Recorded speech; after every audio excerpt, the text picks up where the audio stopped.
Всем привет, это Тоня, и это уже мое второе видео. Первое было это впечатление о России после Кореи. Если вы еще не видели, то бегите смотрите, оставлю ссылочки, подсказочки. А мы сегодня поговорим о Корее после России.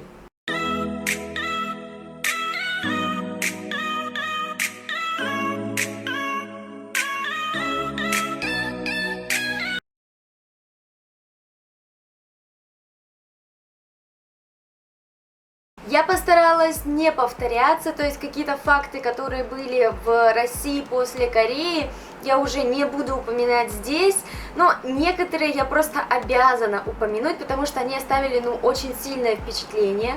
Например, первый пункт, это когда мы приземлялись на самолете, и я помню, что когда мы приземлялись в Питере, я делала абсолютно замечательные фотографии, я фотографировала Петропавловскую крепость, я фотографировала вот этот вот красивый вид на Питер сверху.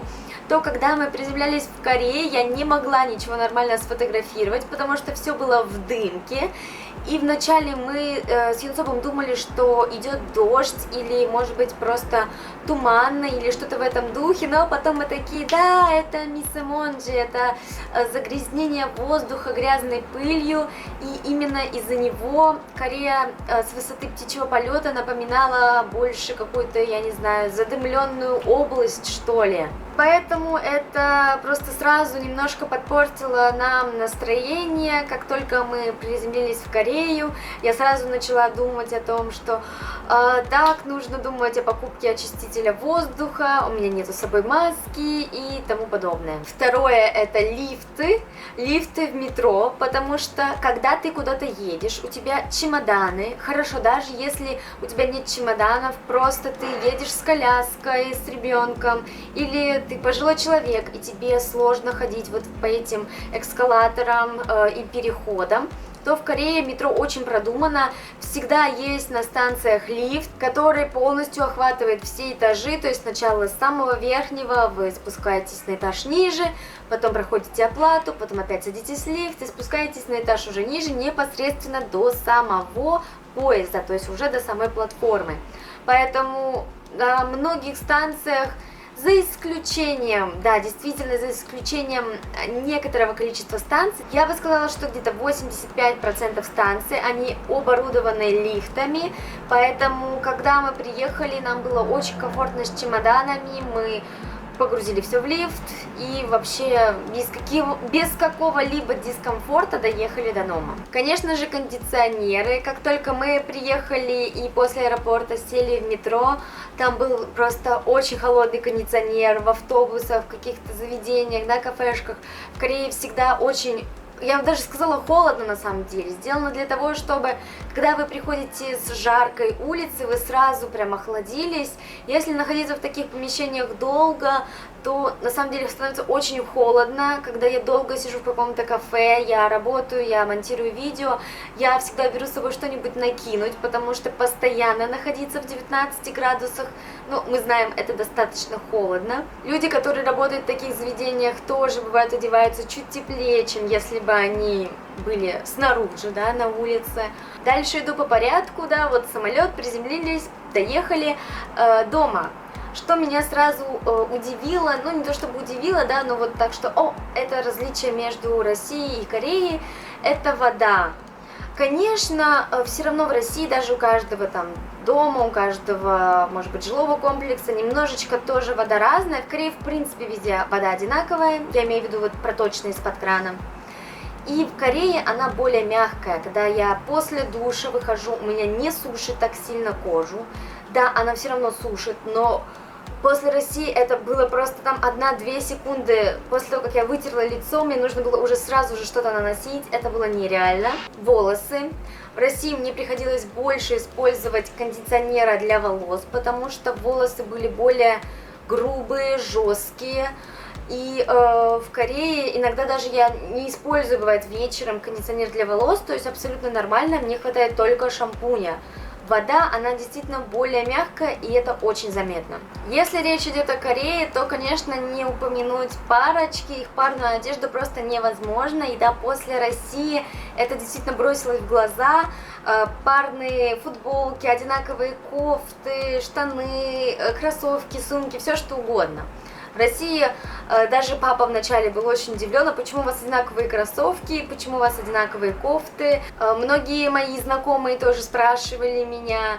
На улице тоже некоторые люди стояли как бы и смотрели, типа, почему у них парные кроссовки, зачем это. Так как мы ездим на машине, то мы не могли этого не заметить. В Питере, да, не везде, да, в центре только, в местах скопления большого количества людей, это только еще начинают внедрять, но, тем не менее, в Питере это уже есть.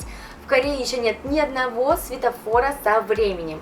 Со временем именно для автомобилистов. Для пешеходов время есть, да, это удобно, ты видишь издалека, там, ты можешь еще успеешь перебежать или не успеешь перебежать дорогу, но для автомобилистов вот это время на красный свет, если бы оно было, это было бы просто идеально. Потому что даже несмотря на то, что есть вот этот желтый вспомогающий цвет, но все равно очень неудобно, поэтому мы ждем, когда Корея тоже начнет внедрять эти светофоры хотя бы в Сеуле, хотя бы. Еще один такой, ну, не сильно радужный факт о Корее — это мусорные пакеты, поскольку, если вы смотрели видео «Россия после Кореи», вы знаете, что в России много мусорных баков по улице, то в Корее нету такого количества мусорных баков, и даже не только мусорниц, а именно вот баков, когда кафе, да, после своего рабочего дня, они же выкидывают мусор, и всегда каких-то во дворах или еще где-то стоят такие большие мусорные баки. В Корее такие мусорные баки стоят только в жилых комплексах, в апатах, а вот именно просто на улице, в каких-то дворах этого всего нету, поэтому кафе и рестораны, у них есть специальные мешки, конечно же, отсортированные, там, перерабатываемый, неперерабатываемый мусор, и эти все мешки, они выставляются вечером на улице, они выставляются вечером на тротуары, ну вот так, приблизительно собираются вот так вот по кучкам, по разным, но все равно, когда ты едешь вечером, ты видишь это большое количество мусорных мешков. Это убирается все, в принципе, достаточно быстро, то есть к утру этого всего уже не будет, но 2-3 часа вечером, если это будет убирать долго, это может быть и 4 часа вечером, вот это вот все, вот эти мешки, это, ну, не супер зрелище, скажем так. Также в Корее огромное количество байков и такси, да, про этот пункт я говорила уже в России после Кореи, но мне захотелось повториться, потому что действительно такси в Корее очень много, и добавить к этому пункту еще байкеров, очень много байкеров, потому что, во-первых, не такая большая страна, да, то есть можно вполне на байке спокойно себе передвигаться, и это даже быстрее и комфортнее, чем на машине. Особенно когда час пик, когда машин много, на байке ты можешь как-то там более проскользнуть. И также очень много байков-доставщиков. Вы знаете, что в Корее очень развита доставка, вам доставят все, что угодно, куда угодно. Сейчас настолько такой огромный ассортимент возможностей еды, которую можно заказать, что даже корейцы многие удивляются, что, блин, даже самгюпсаль можно заказать себе домой, серьезно.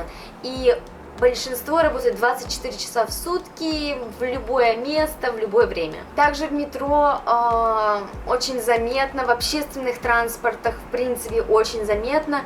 Это то, что средний рост по Корее, он намного ниже, чем в России, потому что в метро мне в России опять было очень неудобно держаться за поручни, мне приходилось либо, ну вот что-то такое вот близкой доступности держаться. В Корее очень легко, вот приблизительно на таком уровне держится такая вот штучка, как называется.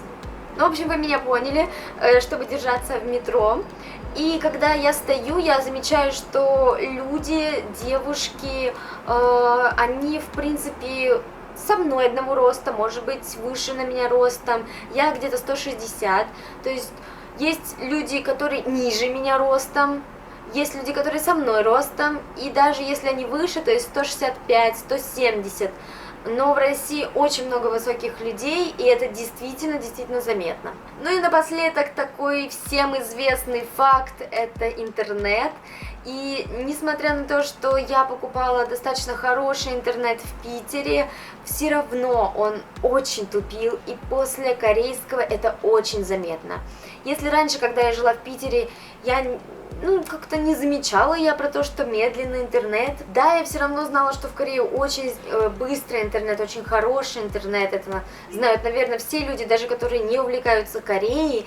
Но вот именно после того, как ты привык, что все реагирует очень мгновенно, даже перегруженные фотографиями сайты, реально очень перегруженные сайты, которые в России грузятся по минуте, в Корее реагируют просто вот за несколько секунд. Вот такие факты я выделила для себя в видео «Корея после России». Я надеюсь, что вам понравилось. Обязательно ставьте лайки, подписывайтесь на мой канал, подписывайтесь на Инстаграм. Также у меня есть группа ВКонтакте. Всем спасибо, всем пока!